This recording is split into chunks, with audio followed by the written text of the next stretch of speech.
Hello नमस्कार साथियों, स्वागत है आप सभी का स्टडी बोर्ड के यूट्यूब चैनल पर। आप सभी को गणतंत्र दिवस की हार्दिक शुभकामनाएं, क्योंकि आज है 26 जनवरी और 26 जनवरी को हमारा गणतंत्र दिवस मनाया जाता है। इसलिए आप सभी को गणतंत्र दिवस की हार्दिक से हार्दिक शुभकामनाएं। यह यूपी पुलिस कांस्टेबल का जीके जीएस का प्रैक्टिस सेट 30 है। याद रखिए, इसमें एग्जाम में जैसे प्रीवियस ईयर के सभी एग्जाम में जैसे जैसे क्वेश्चन पूछे गए हैं उसी तरह के क्वेश्चन इसमें कवर किए गए हैं। वीडियो लास्ट तक जरूर देखिए। वीडियो अच्छा लगे तो लाइक कीजिए और अपने दोस्तों में शेयर करना मत भूलिएगा। अगर आप इस चैनल पे नए आए हैं तो फटाफट चैनल को सब्सक्राइब कर लीजिए। प्रैक्टिस सेट लगाइए, आप एग्जाम में बेहतर स्कोर करेंगे। तो स्टार्ट करते हैं पहले प्रश्न से। पहला प्रश्न दिया है, किसी राजनीतिक दल को पंजीकृत दल की स्थिति पाने के लिए कम से कम कितने प्रतिशत मत पाने चाहिए। मैं बता दूं कि अगर कोई पार्टी 3 राज्यों के लोकसभा चुनाव में 2%, 3 राज्यों की लोकसभा चुनाव में 2% वोट पाती है तो वो पार्टी बन सकती है पंजीकृत। और याद रखेंगे, तो इस प्रश्न का राइट आंसर ऑप्शन बी होगा, 2%। और एक बात और बता दूं कि अब तक 9 नेशनल पार्टियां हैं। राष्ट्रीय पार्टियां कितनी हैं? 9 हैं। अभी हाल ही में आम आदमी पार्टी 9वीं पार्टी बनी है। और देश में टोटल राज्य स्तरीय पार्टियां 55 हैं, जिनकी संख्या 55 है।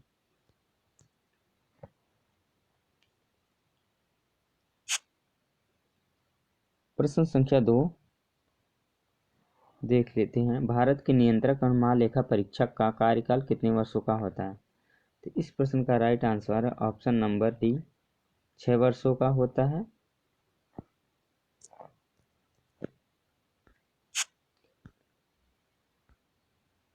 प्रश्न संख्या 3 देखते हैं। भारत का प्रथम मुख्य चुनाव आयुक्त कौन था? तो यहाँ पे 4 ऑप्शन दिए हैं। ऑप्शन ए दिया जीवी मावलंकर, ऑप्शन बी दिया सुकुमार सिंह, ऑप्शन सी दिया के सुंदरम, ऑप्शन डी दिया टी स्वामीनाथन। मैं आपको प्रैक्टिस सेट के लिए 3 सेकंड का टाइम दूंगा। अगर आपको जवाब पता है तो कमेंट कीजिए, अगर नहीं पता है तो मैं तो बताऊंगा ही आपको पूरे डिटेल में। तो यहाँ पे इसका राइट आंसर होगा ऑप्शन बी, सुकुमार सिंह। यह कब थे? ये 1950 से लेके 58 के बीच थे। और अगर पूछे पहली महिला चुनाव आयुक्त कौन थी तो वीएस रमा देवी थी। रमा देवी पहली महिला। और इस समय चुनाव आयुक्त कौन है? तो याद रखिए, इस समय अनूप चंद पांडे हैं। अनूप चंद्र पांडे जी।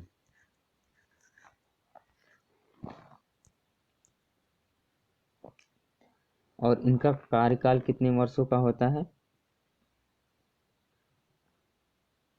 इनका कार्यकाल होता है 6 से वर्षों का, 5 वर्षों का। इसका राइट आंसर होगा 5 वर्ष, सॉरी 5 वर्षों का।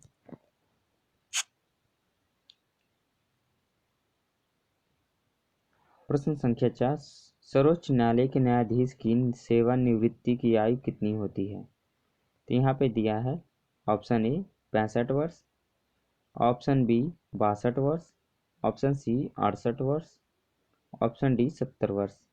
तो इस प्रश्न का राइट आंसर क्या होगा? आपको 3 सेकंड दिए जाते हैं। तो इसका राइट आंसर ऑप्शन ए है 65 वर्ष।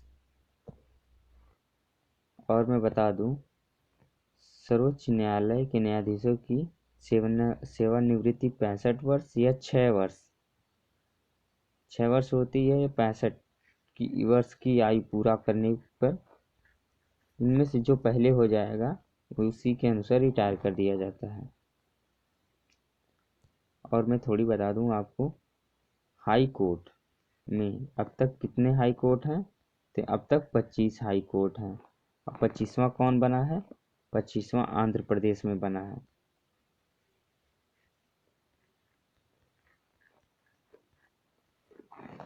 और सबसे बड़ा हाई कोर्ट कौन है? इलाहाबाद। इलाहाबाद कहाँ है? यूपी में है। इलाहाबाद हाई कोर्ट सबसे बड़ा। ये भारत का ही नहीं, पूरे विश्व का सबसे बड़ा हाई कोर्ट है। और सबसे छोटा भारत का हाई कोर्ट है सिक्किम। सिक्किम राज्य में सबसे छोटा हाई कोर्ट है।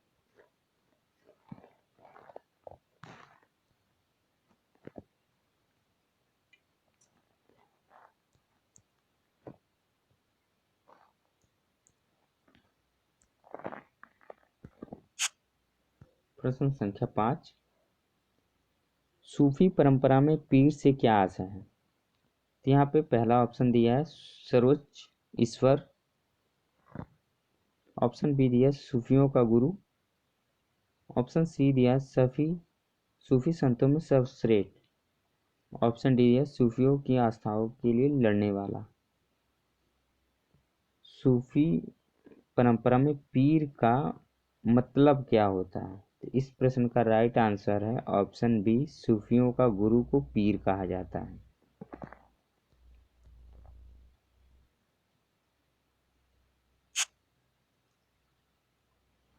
गुरु गोविंद सिंह द्वारा खालसा पंथ की स्थापना किस वर्ष में की गई थी? ऑप्शन ए दिया है 1699 में, ऑप्शन बी दिया है 1707 में, ऑप्शन सी दिया है 1657 में, ऑप्शन डी दिया है 1999 में। तो इस प्रश्न का राइट आंसर है ऑप्शन ए 1699 में गुरु गोविंद सिंह ने खालसा पंथ की स्थापना की थी। कब की थी? तो 9 अप्रैल को 1699 में, बैसाखी के दिन। बैसाखी क्या एक पर्व है इन सबका, सिखों का एक पर्व है, उसी दिन इसकी स्थापना की गई थी। और गुरु गोविंद कौन है? यह गुरु गोविंद जी सिखों के 10वें गुरु हैं, 10वें नंबर के गुरु हैं, याद रखिए। इनकी हत्या कर दी गई थी 1707 में, और 1708 भी लिखा आएगा, 1707 डेट ना वही सही है जो आएगा, मतलब समझ लीजिए 7-8 कोई भी एक ही देगा, तो आप उसे टिक कर सकते हैं। और किसने कराया था? तो सरहद का नवाब था एक, जिसका नाम वाजिद खान था, उसी ने करवा दिया था इनकी हत्या। ये बहादुर शाह जफर से मिलने जा रहे थे, रास्ते में इनकी हत्या कर दी गई। बहादुर शाह जफर क्या थे? इनके साथ दोस्ती हुई थी, मित्रता, बहुत घनिष्ठ मित्रता थी।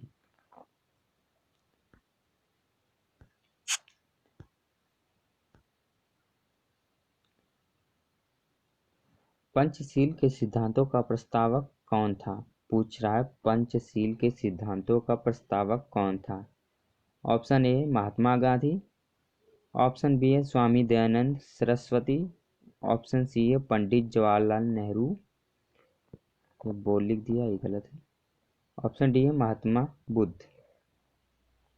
तो इसका राइट आंसर ऑप्शन सी होगा, पंडित जवाहरलाल नेहरू पंचशील के सिद्धांतों के प्रस्तावक हैं, और इसे मलेशिया सह अस्तित्व का सिद्धांत भी कहा जाता है, पंचशील सिद्धांत को।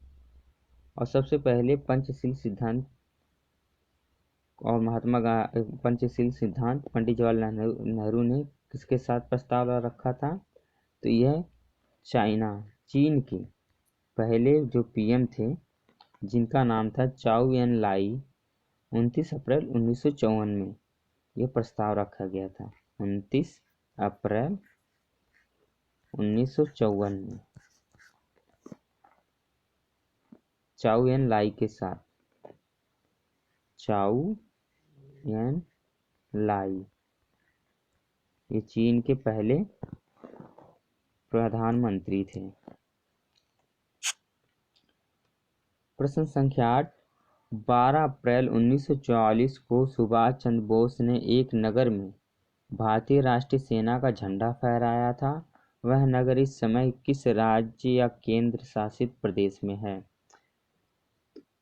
तो इसका राइट आंसर है, यहाँ पे 4 ऑप्शन दिए। ऑप्शन ए दिया अंडमान निकोबार द्वीप समूह, ऑप्शन बी दिया त्रिपुरा, ऑप्शन सी दिया मणिपुर, ऑप्शन डी दिया मिजोरम। तो इसका राइट आंसर ऑप्शन ए होगा, अंडमान निकोबार में द्वीप में।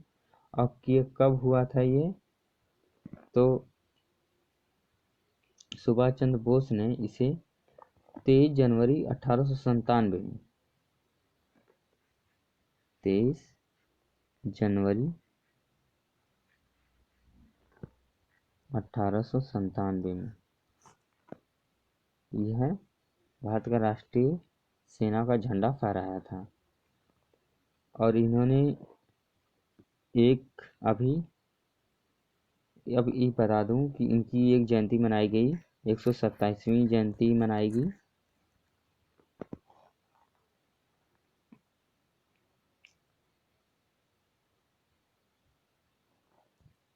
और सुभाष चंद्र बोस ने किसकी स्थापना की थी, आज़ाद हिंद फौज की, आज़ाद हिंद फौज की।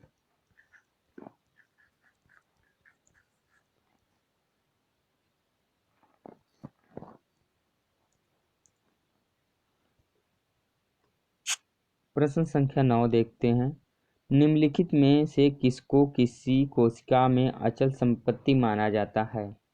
ऑप्शन ए है कार्बोहाइड्रेट, ऑप्शन बी है न्यूक्लिक अम्ल, ऑप्शन सी है प्रोटीन, ऑप्शन डी है वसा। तो इस प्रश्न का राइट आंसर ऑप्शन बी होगा, न्यूक्लिक अम्ल होगा, अचल संपत्ति माना जाता है।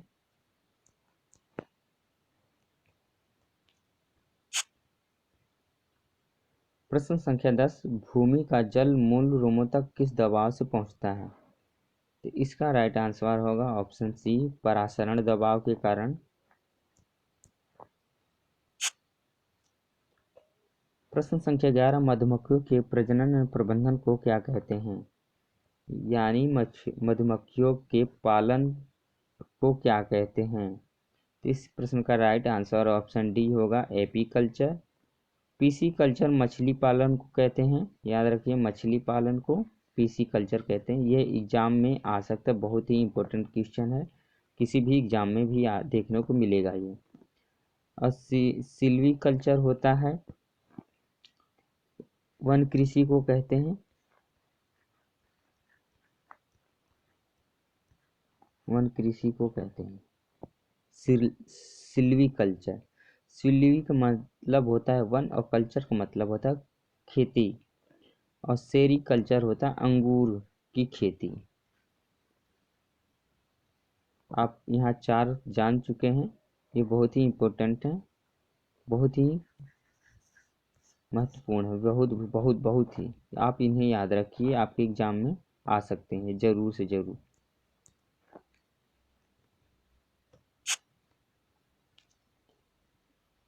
प्रश्न संख्या 12, रक्त के स्कंदन हेतु कौन सा विटामिन आवश्यक है।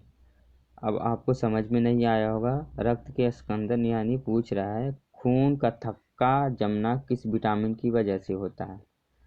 ये आसान भाषा में भी पूछता है, कभी कभी टफ भाषा में भी पूछता है, तो आप कंफ्यूज मत होइए, यहाँ पे मैं सब बताऊंगा। ऑप्शन ए दिया है विटामिन बी, ऑप्शन बी दिया है विटामिन सी, ऑप्शन सी दिया है विटामिन के, ऑप्शन डी दिया है विटामिन ई। इसका राइट आंसर होगा ऑप्शन सी, विटामिन के की वजह से रक्त के स्कंदन हेतु उपयोगी है विटामिन के, यानी खून का थक्का जमना। और याद रखिए यह वसा में घुलनशील है।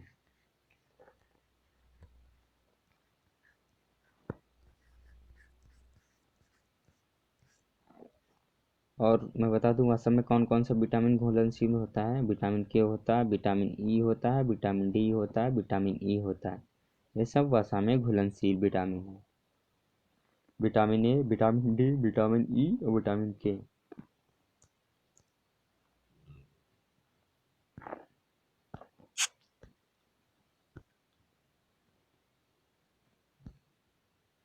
प्रश्न संख्या 13, लाल रक्त कणिकाओं का औसत जीवन काल लगभग कितने समय का होता है। ऑप्शन ए दिया है 100 से 200 दिन का, ऑप्शन बी दिया है 100 से 120 दिन का, ऑप्शन सी दिया है 160 से 180 दिन का, ऑप्शन डी दिया है 150 से 200 दिन का। तो इस प्रश्न का राइट आंसर है ऑप्शन बी 100 से 120 दिन का होता है, जिसे आरबीसी बोलते हैं, रेड ब्लड सेल्स बोला जाता है। यह शरीर में 2 मिलियन नष्ट होती है और 2 मिलियन बन जाती है। 1 मिलियन 10 लाख के बराबर होता है, याद रखिए। 2 मिलियन 20 लाख के बराबर होता है। और मैं बता दूं कि WBC से भी पूछ सकता है, तो WBC श्वेत रक्त कोशिका बोलते हैं। तो इसका जीवन काल होता है 13 से 20 दिनों का होता है, और यह 80 से 100 अरब उत्पादन होता है, 80 से 100 अरब। और इसे अंग्रेजी में क्या बोलते हैं? ल्यूकोसाइट, याद रखना, ल्यूकोसाइट। ल्यूकोसाइट। पेन थोड़ा सही से चल नहीं रहा है, इसके लिए माफ़ी चाहते हैं।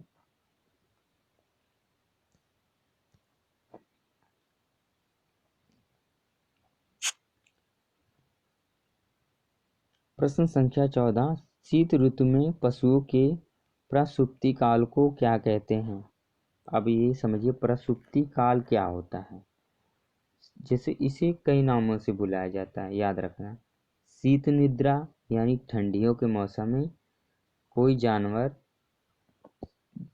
3 से 4 महीने के लिए अपने को सुला लेता है, उसे पशुओं के प्रसूति काल कहा जाते हैं। प्रसूति और शीत निद्रा कहते हैं, और शीत निष्क्रियता भी कहते हैं, और शीत स्वाप भी कहते हैं। कई नाम इसका, याद रखें। मैं कम लिखूंगा, बताऊंगा ज़्यादा, ध्यान से बस सुनिएगा, क्योंकि पेन सही से चल नहीं रहा है।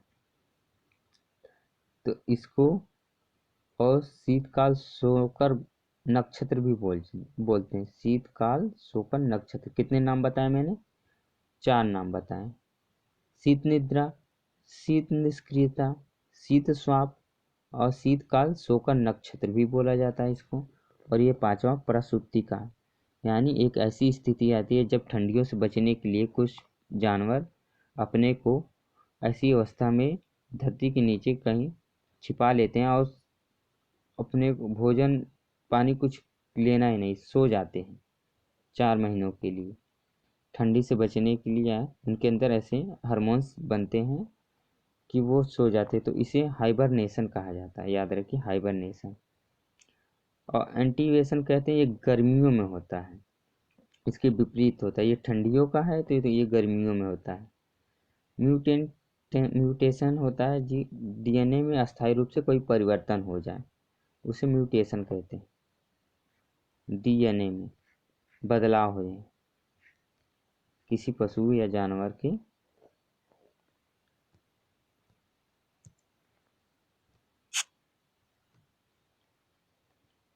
प्रश्न संख्या 15, पोलियो की रोकथाम के लिए पहली प्रभावी वैक्सीन किसने बनाई थी? तो ऑप्शन ए दिया JH गिब्बन, ऑप्शन बी दिया Jonas E Salk, option C दिया रॉबर्ट्स एडवर्ड्स, ऑप्शन डी दिया जेम्स सिम्पसन। तो इसका right answer option B Jonas E Salk. ये अमेरिकी वैज्ञानिक थे और इन्होंने ही पोलियो की सफल वैक्सीन बनाई थी।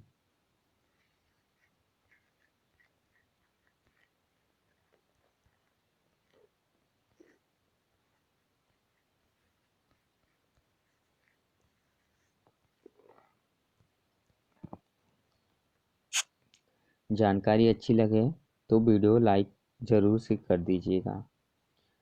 प्रश्न संख्या 16 देखते हैं, कैप ऑफ गुड होप के रास्ते भारत तक के समुद्री रास्ते की खोज किसने की थी?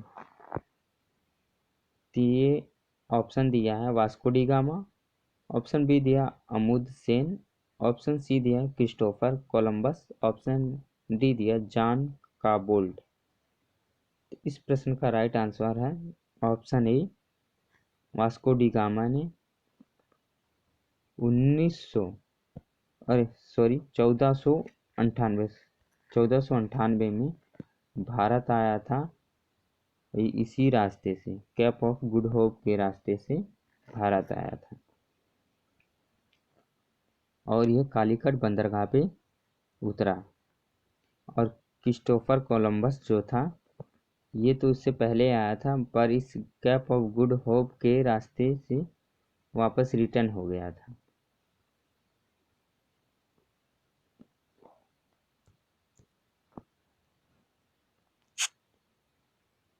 प्रश्न संख्या 17, दीन इलाही बनाने का मूल उद्देश्य क्या था? दीन इलाही अकबर ने एक धर्म बनाया था और इसका क्या उद्देश्य था? किसने बनाया था? अकबर ने।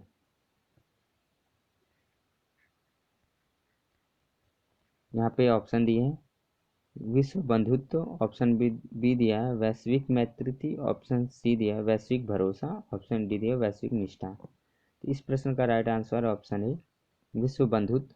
और अकबर ने इसे किया था कब? 1582 में।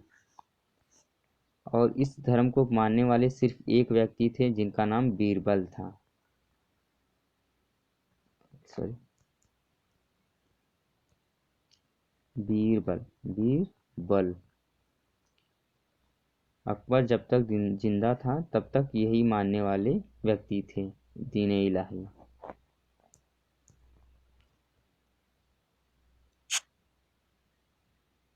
प्रश्न संख्या 18, निम्नलिखित में से कौन सा लार साल्विया का लाभ नहीं है? लार का कौन सा लार सहायक है? लार में सहायक है पूछ रहा है। तो यहाँ पे ऑप्शन दिया है यह निगलने में मदद करती है, और ऑप्शन बी दिया है शरीर में आरबीसी की वृद्धि करती है। तो दोनों सही है। यह मुक्त दांतों को साफ करती है, ये सही है, ये सही है। लार का उपयोग इसमें होता है। अब किसके लाभ के लिए नहीं है? तो यह है ऑप्शन बी, इसका राइट होगा। यह शरीर में आरबीसी की वृद्धि नहीं करती, यानी लाल रक्त कोशिकाओं की संख्या नहीं बढ़ाती है। तो इसका राइट आंसर ऑप्शन बी है।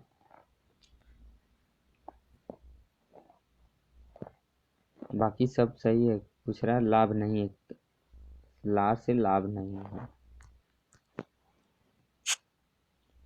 प्रश्न संख्या 19, पश्चिम बंगाल में रानीगंज का संबंध है। पश्चिम बंगाल में एक जगह है जिसका नाम है रानीगंज। यह कोयले के लिए प्रसिद्ध है। यही पहला कोयला खदान है भारत का। और रानीगंज एक हादसा भी हुआ था 13 नवंबर 1989 में, जिसमें 232 लोग खदान में विस्फोट होने की वजह से फंस गए थे। और इसी में हाल ही में अक्षय कुमार की एक मूवी भी आई है। प्रमोशन नहीं कर रहा हूँ, बस बता रहा हूँ मैं आपको। तो इस प्रश्न का राइट आंसर ऑप्शन ए होगा, कोयला क्षेत्र से संबंधित है।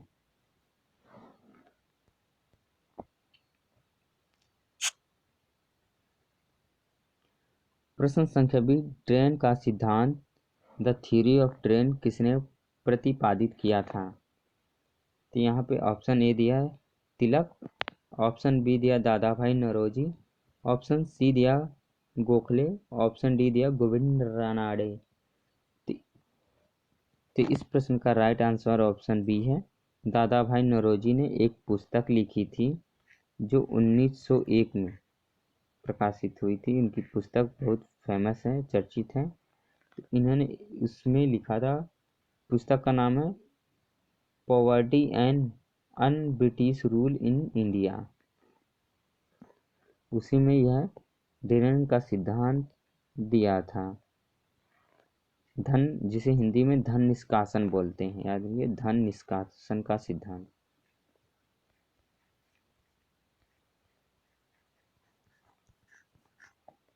निष्कासन का सिद्धांत यानी इसका कहने का मतलब है अंग्रेजों ने भारत से सिर्फ लूटने के इरादे से, और यहाँ पे किसी चीज़ के लाभ के लिए नहीं, सिर्फ यहाँ से इसी के लिए धन निष्कासन का सिद्धांत कहा था। 1901 में आई थी इनकी किताब पुस्तक, जिसका नाम था, लिख देता हूँ, पॉवर्टी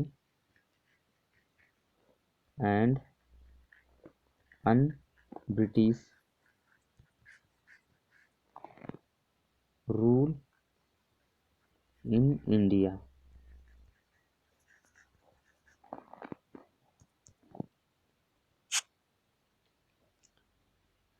प्रश्न संख्या 21, आर्थिक विकास का सर्वोत्तम सूचकांक उपलब्ध कराया जाता है।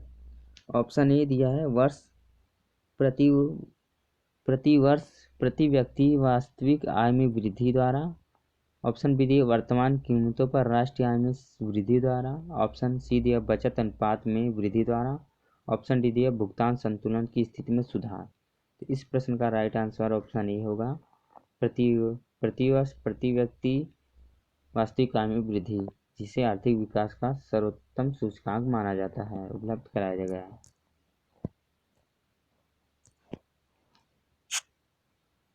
प्रश्न संख्या 22 देखते हैं। सबसे अधिक अपवर्तनांक वाला आंख का अंग है। अपवर्तनांक होता है टोटल इंटरफ्रैक्शन बोला जाता है। यहाँ पे ऑप्शन ए दिया लेंस, ऑप्शन बी दिया एक्वेस ह्यूमर, ऑप्शन दिया कचाव द्रव, विट्रियस ह्यूमर भी बोले जाते हैं, ऑप्शन डी दिया कार्निया। तो इस प्रश्न का राइट आंसर ऑप्शन ए है, लेंस होगा।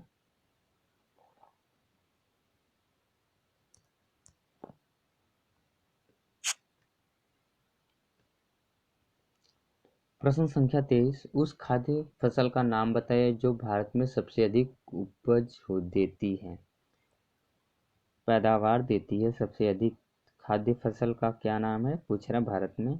ऑप्शन ए दिया गेहूं, ऑप्शन बी दिया ज्वार, ऑप्शन सी दिया मक्का, ऑप्शन डी दिया चावल। तो इसका राइट आंसर ऑप्शन डी होगा, चावल। चावल का उत्पादन ज़्यादा होता है भारत में, याद रखिए। ये बहुत आसान सा सवाल पर यह एग्जाम में देखने को मिल सकता है, तो यह इम्पोर्टेंट है आपके एग्जाम में।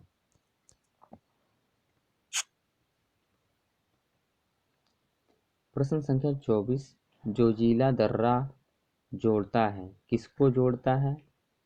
ऑप्शन ए दिया श्रीनगर और लेह को, ऑप्शन बी अरुणाचल प्रदेश और तिब्बत को, ऑप्शन सी चंबा और स्पीति को, ऑप्शन डी कालिम्पोंग और लहासा को। इसका राइट आंसर ऑप्शन ए है, श्रीनगर और लेह को। लेह क्या है, लद्दाख की राजधानी है, और श्रीनगर जम्मू कश्मीर, दोनों को जोड़ता है।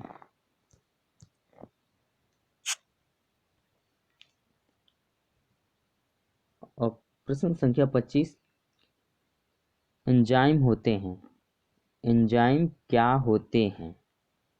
क्वेश्चन मार्क लास्ट में दिया है, तो यानी पूछ रहा है प्रश्न आपसे। तो यहाँ पे ऑप्शन ए सूक्ष्मजीव होता है एंजाइम, ऑप्शन बी दिया फफूंदी, ऑप्शन सी दिया अकार्बनिक यौगिक, ऑप्शन डी दिया प्रोटीन। तो इस प्रश्न का राइट आंसर है ऑप्शन डी, प्रोटीन होता है एंजाइम।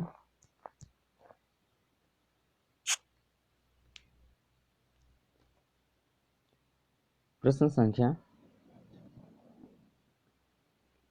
26, निम्नलिखित में से कौन सी नियुक्ति भारत के राष्ट्रपति के अधिकार में नहीं है?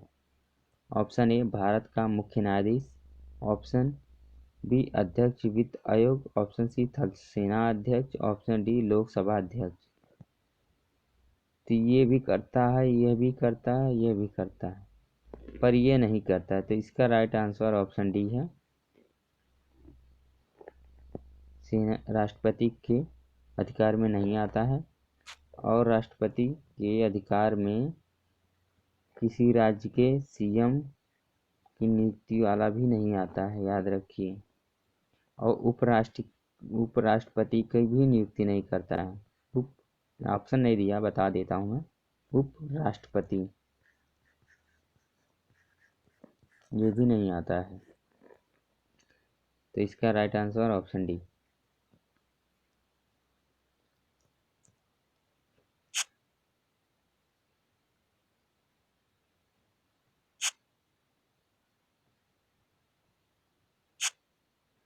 प्रश्न संख्या 27 किस प्रदेश में पूरे साल वर्षा होती है?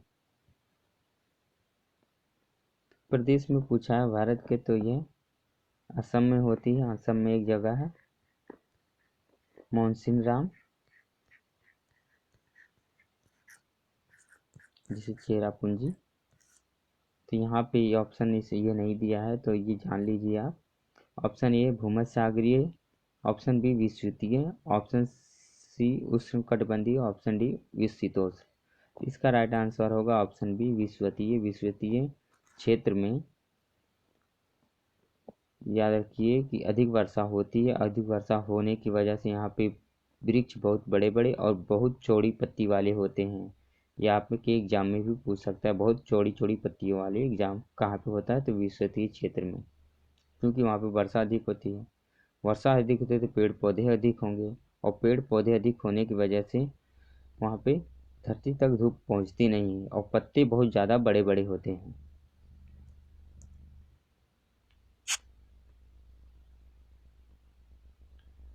प्रश्न संख्या 28, निम्नलिखित में से कौन सा दर्द का निवारण करता है? यहाँ पे ये प्रतिजैविक एंटीबायोटिक जिसे कहते हैं, ऑप्शन बी दिया एनाल्जेसिक, ऑप्शन बी सी दिया एंटीपायरेटिक, ऑप्शन डी दिया डिसइंफेक्टेड डिसइंफेक्टेड डिसइंफेक्टेड। तो इसका राइट आंसर होगा ऑप्शन बी एनाल्जेसिक होता है। ये दर्द का निवारण करता है। यहाँ पे मैंने सभी हिस्ट्री से भी क्वेश्चन लिए हैं, बायो से भी मैंने क्वेश्चन उठाए इसमें, और जीके जीएस का मतलब ही होता है, इसीलिए सभी तरह के मैं क्वेश्चन इस वीडियो में कवर किया हूँ, ताकि आपकी तैयारी बेहतर से बेहतर हो सके। और आप भी अपनी तरफ से सपोर्ट कीजिएगा और लाइक ज़रूर कीजिएगा। आज की वीडियो का लाइक है 10।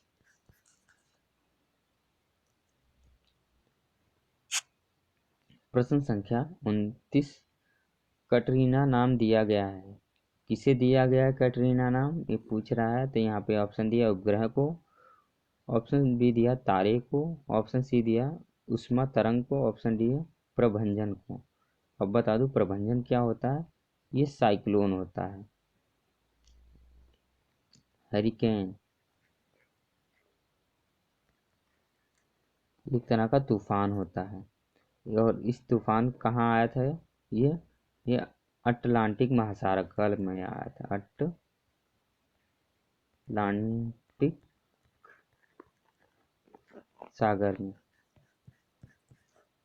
और इसी का नाम कैटरीना रखा गया था। कटरीना याद रखिए, यही बहुत प्रचंड तूफान था। इसे प्रभंजन कहते हैं हिंदी में, और हैरिकेन कहते हैं इंग्लिश में, तूफान भी कहते हैं।